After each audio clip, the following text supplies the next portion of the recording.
तो माइग्रेन कौन एटा जानिले आपण सहज जानीपारे ये जो जंत्रणादायक मथा जंत्रणा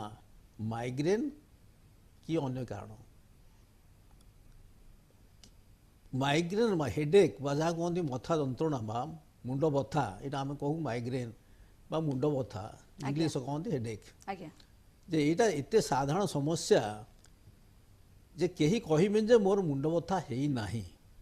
अच्छा किंतु आम केमी जानिबा विभिन्न प्रकार मुंड बथा अच्छी जे केमी जानिबा एटा हूँ माइग्रेन ना केते गुटे लक्षण प्रति जदि ध्यान देबे एटा जानिया अति सहज। अच्छा ये माइग्रेन अन्य नाम उड़िया तो कहती अध कपाली अच्छा बा गोटे साइड बा मुंडर गोटे पाखरे मुंड बथाटा आरंभ हुए ओके यार द्वितीय इधर लेफ्ट साइड और राइट साइड